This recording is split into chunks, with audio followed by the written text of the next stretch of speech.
All right, the first thing you want to do is remove the rear wheel. Once you remove the rear wheel, the drum is exposed. If the drum is stuck on here, you got to go on the back. There's a little rubber grommet. Pop that off and back the star adjuster with a flat tip screwdriver. Otherwise, pull the rotor or the hub assembly, the drum assembly off. All right, once you have the drum off, you can inspect it, check for any cracks or wear, and then check your shoes, your brake cylinder and all that, spray it down with brake clean. On the back of the hub assembly, you'll have 4 17mm bolts, and if you have ABS, you'll have 1 8mm bolt.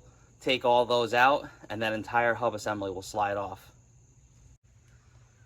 All right, it was actually a 10mm bolt holding on the ABS sensor.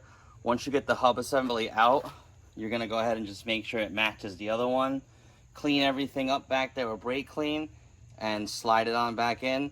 Put a little bit of Loctite on the 4 bolts that are on the back there, just to be sure. Torque everything down, and it should be good.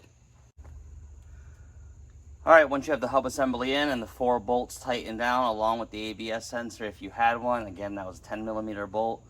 Make sure everything's torqued down, inspect everything, see how everything's clean. Send the drum home, and you're done.